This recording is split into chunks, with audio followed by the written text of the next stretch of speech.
What's going on, everyone? Welcome back to the show. Okay, so we have some breaking news today to talk about. We're going to talk about Tim Scott. Senator Tim Scott is dropping out of the presidential race.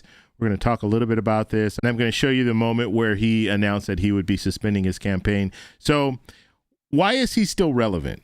I want to talk about that as well, because I did have some people, we were talking about Social Security reform and how he feels about Social Security reform. And I actually think he brought up some good points during this last debate about Social Security reform.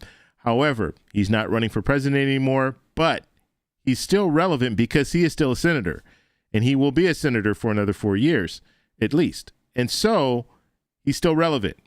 He's still going to be there. And if we're talking about some type of Social Security reform, he could be in that room when they're trying to discuss how they're going to move forward with Social Security reform. So let's go ahead. First, we're going to take a look at Twitter, and then we'll talk a little bit about this, and then we'll listen to what he has to say. But first off, you guys can do me a favor. Please like the video, subscribe to the channel, hit that little bell notification, and then click all. By clicking all, you'll get notified anytime we post a video. We do daily videos here, so by clicking the bell notification and clicking all, you should be getting updated every day. And just a reminder, thank you for your support. I really appreciate it. And if you'd like to follow me on Twitter and Threads, you can at the TEC Show Live. Okay, so let's get right over to Twitter, and we'll take a look here and see. So Midas Touch reported on this, and this just happened a few hours ago. And so I'm going to get this video out early in the morning. I don't want to post it too late tonight, so I'll get it out early in the morning. But it says here, Tim Scott suspends presidential campaign. Tonight I suspend my campaign for president. Traveling the country and meeting all of you has been one of the most fantastic experiences of my entire life. From the bottom of my heart, thank you. God bless the United States of America. Okay, we'll listen to what he has to say here. If you ever want to love your country more, run for president. Traveling this country, meeting people has been one of the most fantastic experiences of my entire life. I love America more today than I did on May 22nd. But when I go back to Iowa, it will not be as a presidential candidate. I am suspending my campaign. I think the voters who are the most remarkable people on the planet have been really clear that they're telling me, not now, Tim. I don't think they're saying, Trey, no, but I do think they're saying not now. And so I'm going to respect the voters, and I'm going to hold on and keep working really hard and look forward to another opportunity. Okay, so there it is. He officially said that he is suspending his campaign. And the interesting thing about Tim Scott, and he never caught traction. The whole time that he was running, he never caught traction. And you did have some people who were saying, he could show some traction and actually be a front runner, but he never got to that point. I don't think he ever got over maybe 5% when it came to the different polls that were out there. And so where do his votes now go? Are people who are supporting him, who are they now going to support?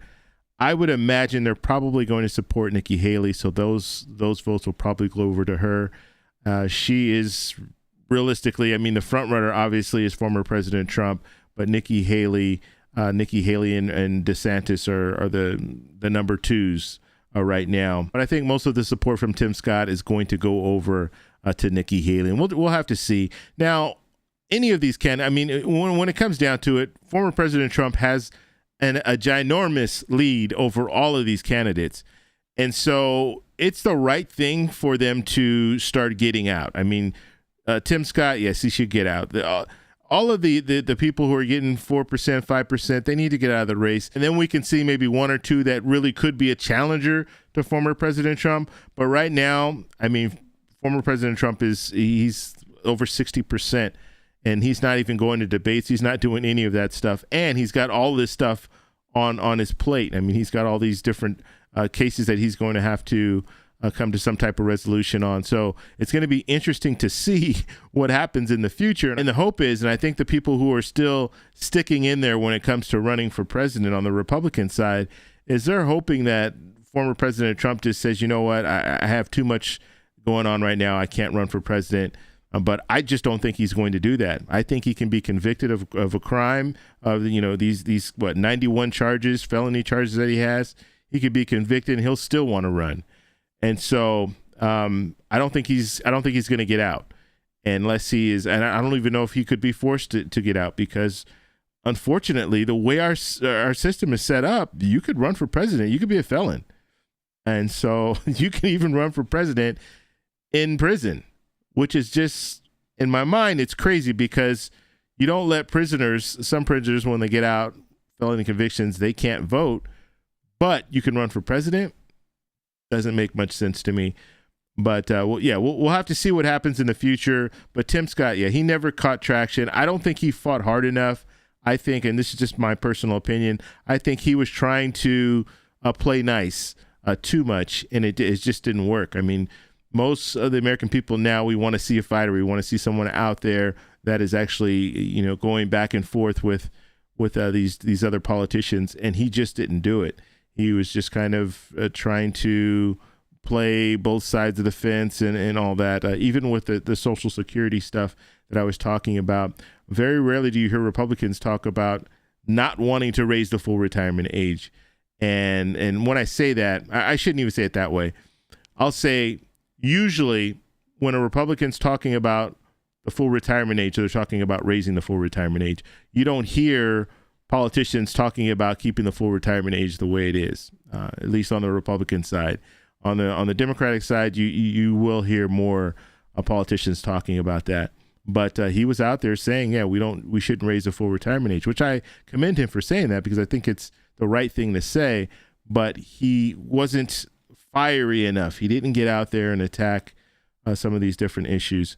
And so we'll see. And then he had the uncomfortable situation where, he's single and, he's not married, and people were asking about his sexual orientation and everything. And so he said, I have a girlfriend. And they said, well, where's your girlfriend? We've never seen her before.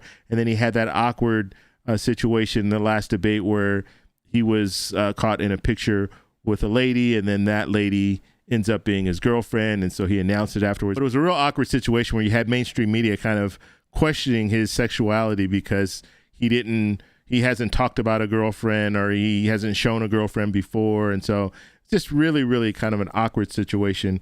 But I want to know what you guys think about all this. When it comes to Tim Scott, he's still a senator. So when it comes to his views on Social Security, we'll have to see if he keeps those same views, because if we're looking at Social Security reform and we have politicians talking about raising that full retirement age, and remember, if you raise the full retirement age, for every year that you raise that full retirement age up, that's a 7% cut to Social Security benefits. So just think of it that way, because you're only going to be able to, you only have you have a limited amount of window when you can collect Social Security. And so, and when I say a limited amount of window, I mean, we only live so long. And so if you have to wait and you can't collect it at 67, you have to wait until 69. Well, those are 2 years that you're not going to be able to collect Social Security. And so your lifespan the lifespan of your Social Security benefits will be cut short by 2 years. So just something to think about there. And so we'll have to see what he does in the Senate, because if there's a bill in front of him and it says raise the full retirement age to 69 or 70, will he vote for that bill? That's what I would be interested to find out. So you guys let me know what you think down below. If you like this video, please give me a thumbs up. Please subscribe for more, and I'll talk to you in the next one. Bye.